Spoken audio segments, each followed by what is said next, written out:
اعوذ باللہ من الشیطان الرجیم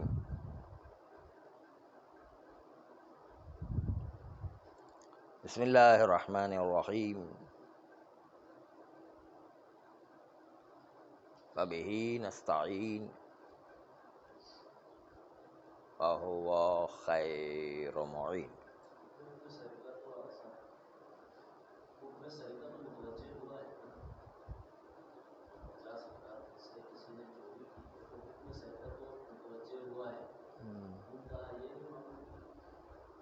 ہاں صحیح، علم اجمالی ہے بہرحال، ہاں وہ تو ہے۔ اس میں بھی خمر میں ہمیں پتہ ہے کہ موجب جزیہ ہو گیا، تو اس کا نام ہے موجب جزیہ، لیکن اس کے مقابل سالبہ کلیہ جو آغا حیری نے بنایا اس میں اشتباہ ہو گیا ہے، سالبہ کلیہ میں۔ ہاں شیخ منصور، ہاں یہ تو 50 افراد مقصورہ بھی ہے۔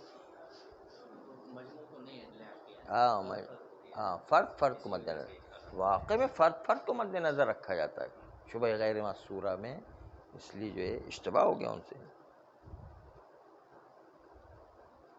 اسی لیے آغا وحید خراسانی فرماتے العصمۃ لأہلہا، معصوم ہونا ان کے اہل کے لیے، باقی ہر آدمی کوئی نہ کوئی اشتباہ کر جاتا ہے کہیں نہ کہیں۔ ہاں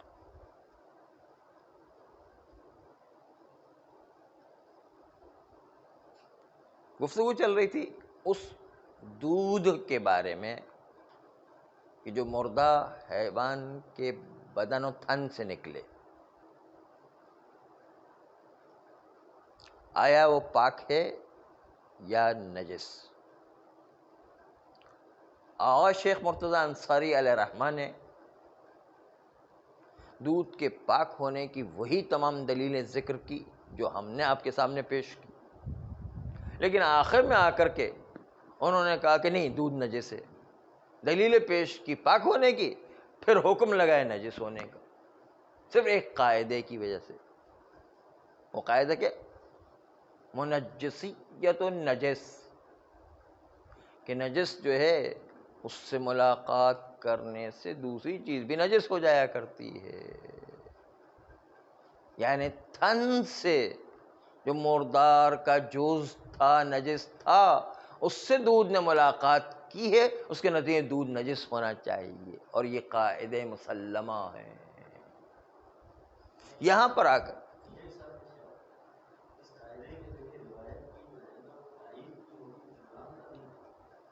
ہاں یہ انہوں نے کہا کہ نہیں، بات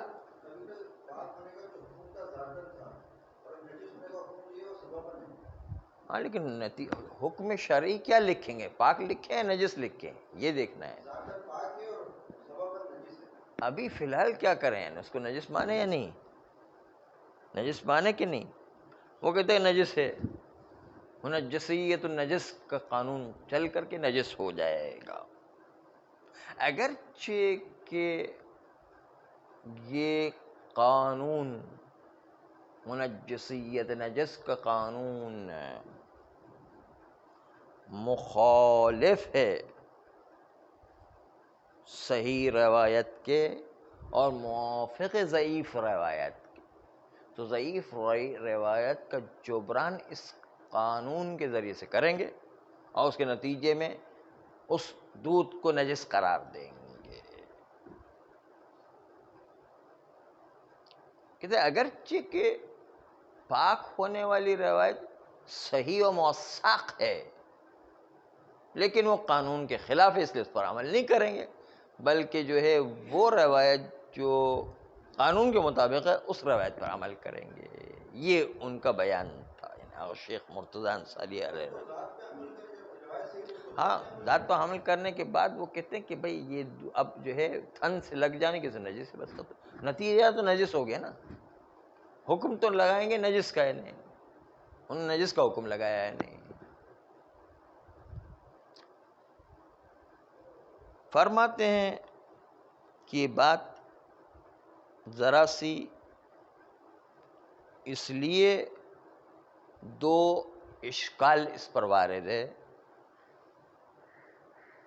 کہ روایت کا جبران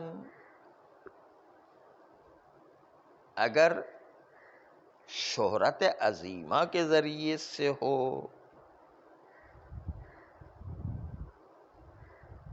یا روایت کا جبران عمل اصحاب کے ذریعے سے ہو تو پھر بھی کچھ بات سمجھ میں آتی ہے.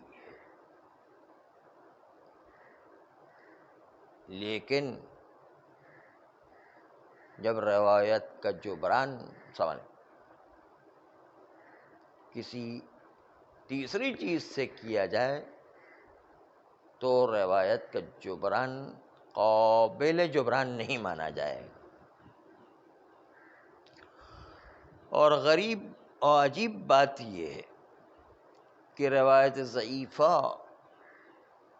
اگرچہ کہ اصحاب کے عمل کے ذریعے سے بھی جبران کرنا مشکل ہے، لیکن چلو اہل خبرہ یا اہل اطلاع اس پر عمل کرتے ہیں، کیونکہ عمل کشف کرتا ہے کہ کوئی قرینہ اس روایت ضعیفہ کے ساتھ موجود تھا جو قرینہ ہم تک نہیں پہنچا ہے، اس لیے تو اصحاب نے عمل کیا ہے. شاید اس کی وجہ سے جو ہے عمل اصحاب جبران کرتا اور روایت کے جبران سند کا. لیکن کسی بھی عالم نے ایک نے بھی یہ نہیں کہا کہ ضعیف روایت کو جبران قواعد کے ذریعے سے ہوا کرتا. ہاں، شیخ مرتضی انصاری نے روایت کو جبران قواعد کے ذریعے سے کر دیا ہے. قواعد کیا؟ منجسیت و نجس، اس قانون کے ذریعے سے جو ہے وہ روایت ضعیف کو جبران کیا ہے. کہتے کسی ایک عالم نے بھی نہیں کہا کہ قانون کے ذریعے سے روایت کے ضعف کا جبران کیا جائے. عمل اصحاب چونکہ قرینہ بنتا تھا اس بات کے اوپر کہ شاید روایت کے ساتھ کوئی ایسی بات موجود تھی جو ہم تک نہیں پہنچی ہے اور ان تک پہنچی ہوئی تھی، اسی لیے تو انہوں نے عمل کیا. اس قرینے کے وجود کی وجہ سے ہم عمل اصحاب کو جبران سند مانتے تھے. لیکن قانون میں کون سا جو ہے قرینہ موجود ہے؟ قانون میں تو کوئی قرینہ موجود نہیں. قانون جو منجسیت النجس کا قانون ہے اس میں تو کوئی قرینہ موجود نہیں. اس لیے کہ عمل اصحاب یعنی تمام مشہور علماء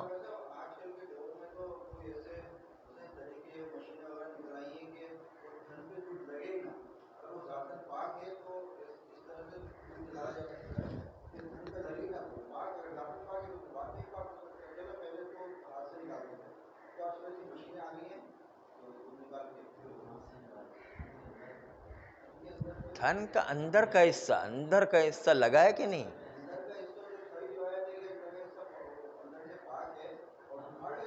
نہیں وہ جو یہ تو نجس مان رہے ہیں نا، وہ کہتے ہیں کہ میتا کا جز ہے اس لیے نجس ہے، اس لیے تھن نجس ہے، اندر کی طرف سے تھن نجس ہے تو دودھ بھی نجس ہو گیا. نہیں وہ یہ کہہ رہے ہیں باہر لگنے کی بات نہیں، کہ اندر سے تھن کے ساتھ دودھ لگائے کہ نہیں. ہاں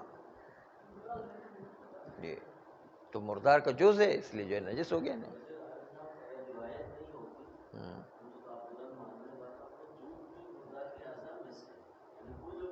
وہ کہ چلو مانا انڈے کی طرح جو ہے مردار کا جز نہیں رہا مثلا بالفرض.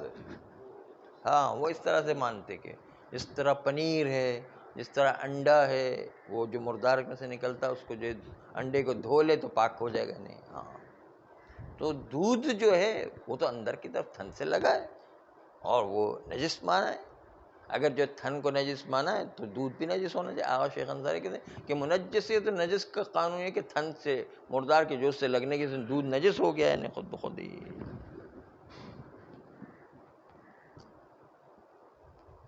تو اصل بات یہ ہے کہ روایت کے ضعف کا جبران جو ہم عمل اصحاب سے مانتے ہیں وہ عمل اصحاب سے اس لیے مان رہے ہوتے ہیں کہ اصحاب اہل خبرہ اور اہل اطلاع ہوتے ہیں اور ان کا عمل کسی بھی ضعیف روایت پر کشف کرتا ہے اس بات پر کہ روایت کے ساتھ ایک ایسا قرینہ تھا کہ جو قرینہ ہم تک نہیں پہنچا لیکن اصحاب تک پہنچا تھا، وہ ہم سے وہ قرینہ غائب ہو گیا، اسی لیے تو اصحاب نے اس روایت پر عمل کیا ہوا ہے۔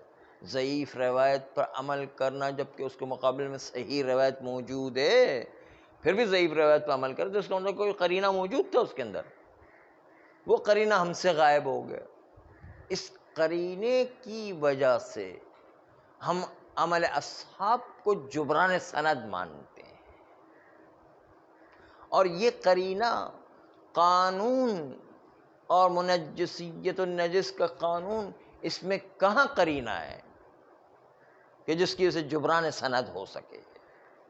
اس لیے کسی نے بھی اس بات کو نہیں مانا ہے کہ قانون کے ذریعے سے، قواعد کے ذریعے سے کبھی جبران سند ہو سکے، کسی ایک عالم نے بھی نہیں کہا ہے، اس لیے کہ وہ قرینے پر کوئی دلالت نہیں کرتا ہے۔ نہیں، قانون تو خاموش ہے نا، قرینے پر کوئی دلالت تھوڑی کرتا، اس کے پاس کوئی عقل تھوڑی ہے۔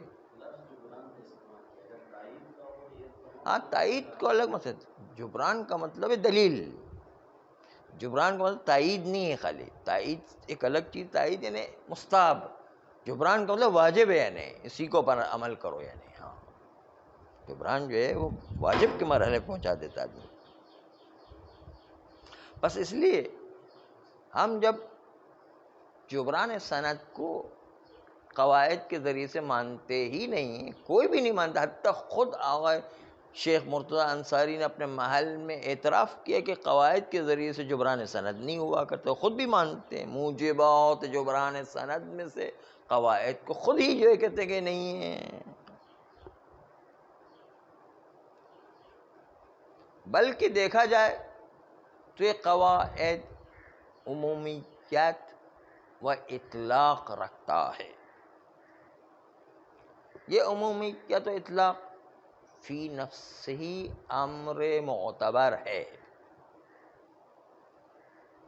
لیکن اعتبار ہونا ایک الگ بات ہے اور جبران سند کرنا ایک الگ بات ہے۔ معتبر مانتے ہیں ہم اطلاق و عمومیت کو، جو قانون میں قانونیت کی قانونیت ہے اس کو ہم مانتے ہیں، لیکن یہ اعتبار ہونا الگ بات ہے، جبران سند کرنا ایک الگ مطلب ہے، دو الگ الگ مطلب ہے، ایک کو دوسرے سے نہ ملایا جائے۔ ٹھیک ہے، ہم قانون کو مانتے ہیں، مطلقاً وہ قانون چلتا ہے، عمومی طور پر وہ قانون چلتا ہے، لیکن عمومی قانون چلنے کا مطلب یہ تھوڑی ہے کہ روایت کے ضعف کا جبران کرے۔ روایت کا ضعف جبران ہونا وہ ایک الگ مطلب ہے، قانون کا معتبر ہونا ایک الگ مطلب ہے، دونوں کو ایک دوسرے سے وہ قیاس نہ کیا جائے۔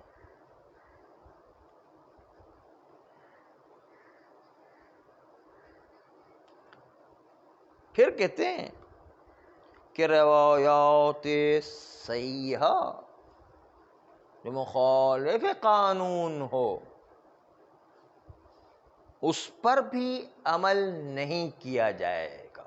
یہ جو دوسرا جملہ شیخ انصاری کا تھا، روایات، پہلا جملہ تھا کیا؟ ضعیف روایت کو قانون کی مدد سے عمل کریں گے، دوسرا جملہ الٹا ہے کہ روایات صحیحہ کو جو مخالف قانون ہے اس پر عمل نہیں کریں گے، کیونکہ صحیح روایت تو ہے لیکن قانون کے مخالف ہے، تو ہم اس روایت پر عمل نہیں کریں گے۔ آغائے خوئی اس مسئلے میں اور شیخ مرتضیٰ انصاری علیہ رحمہ کو جواب دیتے ہوئے کہتے ہیں کہ اس مطلب میں بھی آغائے شیخ انصاری کی مساعدت نہیں کی جا سکتی،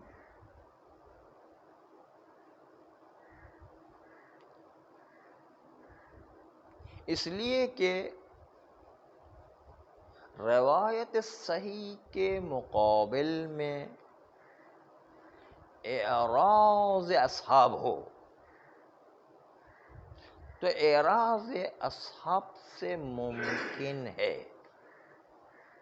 کہ روایت صحیحہ پر عمل نہ کیا جائے، اگرچہ کہ اس میں بھی اختلاف ہے، اور ہم یہ کہتے ہیں کہ نہیں روایت صحیح پھر بھی صحیح رہتی ہے۔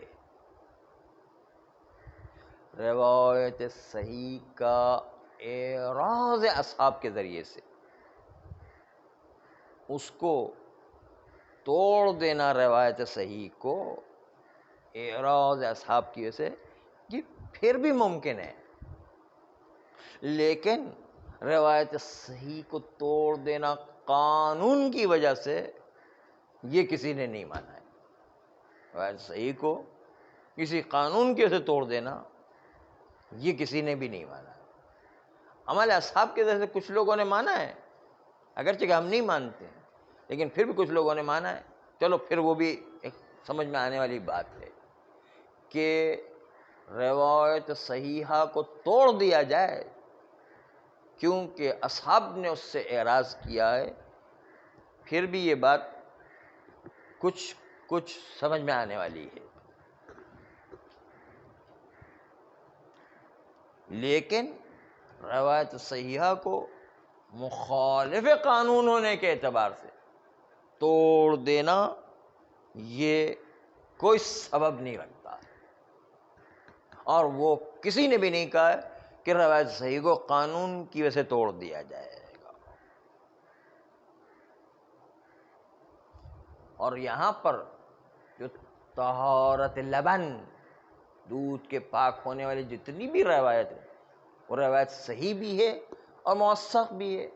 وہ روایت جو ہے موثق و صحیح ہونے کے ساتھ ساتھ عمل اصحاب کا اعراض اس میں نہیں ہے۔ جب اعراض نہیں ہے تو صحیح روایت کو کیوں توڑیں گے انہیں؟ بلکہ اصحاب نے اس پر بہت شدت سے عمل بھی کیا ہے، تو اعراض کہاں ہے؟ یعنی اصحاب نے شدت سے اس پر عمل کیا ہے۔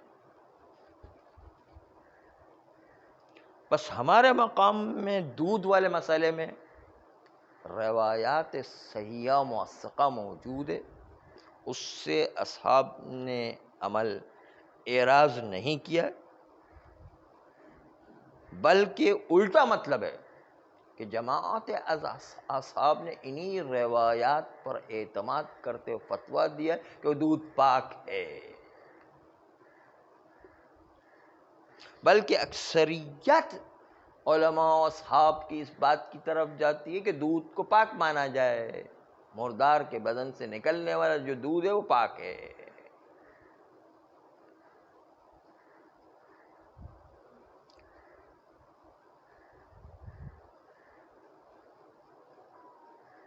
بلکہ جن لوگوں نے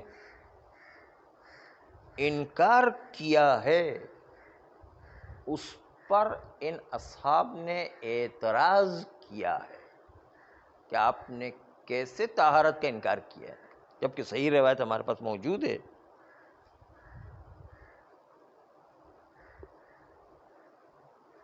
اور یہ کہا ہے کہ یہ نجاست کو ماننا یہ بچے کچے لوگوں کا کام ہے، معسلین کا کام ہے۔ یہ جو بات ہی نہیں سمجھ رہے ہیں، صحیح روایت کے مقابل میں ہم کس طرح ضعیف روایت کو مانیں گے اور ضعیف روایت کی اسے نجس قرار دے دیں۔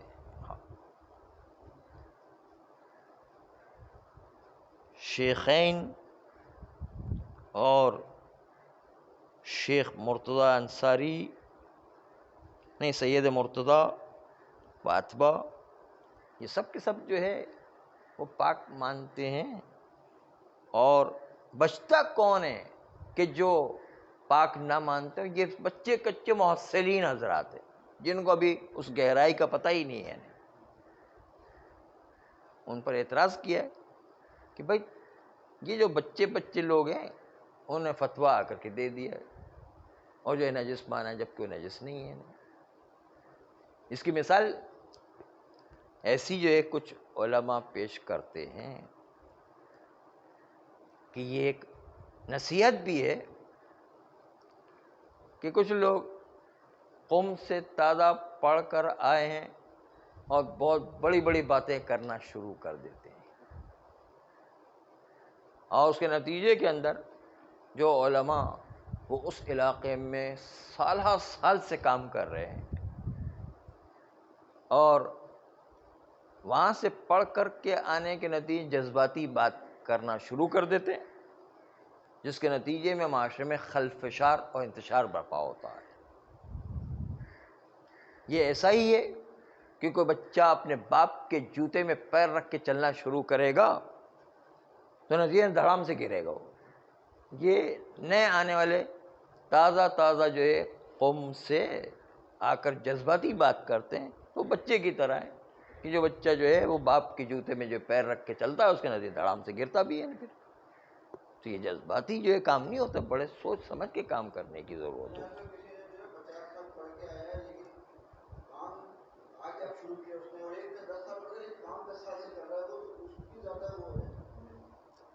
آ، 50 سال پڑھ کر آئے پھر بھی حالات کا وہ جائزہ، اگر سمجھدار ہے تو پہلے حالات کا جائزہ لے گئے، اور ہمارا اشارہ اس کی طرف ہے بھی نہیں۔ وہ جو بچے کچے جو پڑھ کر کے ابھی آئے ہیں بڑے جذبات کی باتیں کرتے ہیں خالی، بس وہ اس کی طرف اشارہ ہے ہمارا۔ ہاں ہاں ہاں ہاں بالکل یہ ہے۔ تو اس طرح جو ہے لوگ جذبات میں پیدا ہو جاتے ہیں، جذباتی لوگ ہوتے ہیں، اور جو ہے مطلب کو سمجھے بغیر وہ سارے کام کرنا شروع کر دیتے ہیں۔ ہاں کیا کہہ رہے ہیں؟ 4 سال پڑھ کے وہ ابھی مقدمات بھی بیچارے نے شروع نہیں کیے، اور جو ہے وہ اعتراضات مراجع پر کرنا شروع کر دیتے ہیں، ایسی باتیں کرتے ہیں نا۔ ہاں بیوقوفانہ بات کر رہے ہوتے ہیں، اس کو سمجھ میں نہیں آتا۔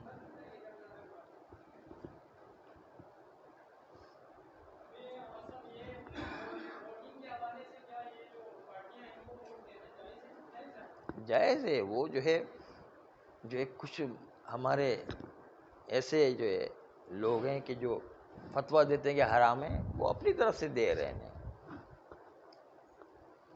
جائز ہے، لیکن بس یہ سمجھیں کہ جس کے اندر زیادہ مصلحت ہے اس کو مد نظر رکھے، بس جو خصوصاً تشیع کا دفاع کر سکے اس کو مد نظر رکھا جائے۔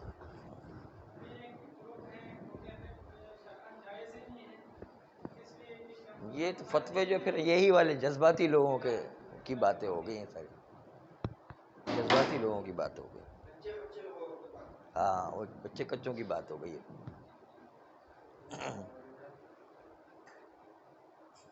تو یہی بات ہے کہ یہ کچھ لوگ آ کے جذبات میں اس طرح کی باتیں بہت ساری کرتے ہیں، اور نئے نئے فتوے روزانہ نکل رہے ہوتے ہیں، اور سب غلط سلط باتیں، سب الٹی سیدھی باتیں کر رہے ہوتے ہیں، جبکہ ان کو کچھ پتہ ہی نہیں اسلام کا ہے۔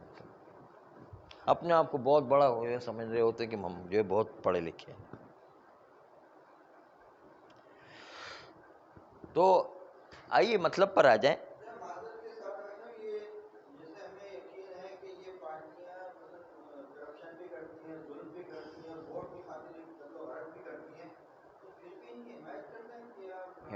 حمایت نہیں ہے، کم اقل فساد پہ، اگر ہم اس کو نہیں دیں گے اس کو دیں گے تو وہ اس سے بھی زیادہ فساد برپا کرے گا۔ اس سے بہتر ہے کہ کم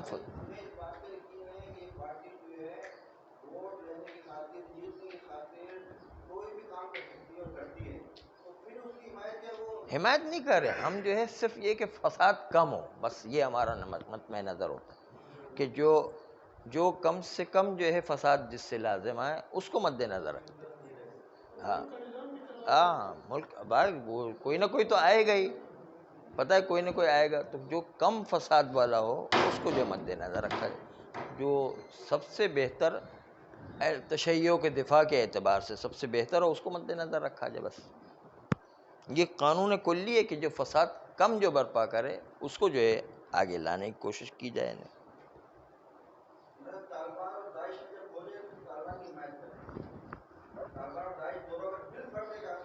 حمایت نہیں کرنا ہے، حمایت نہیں کرنا ہے۔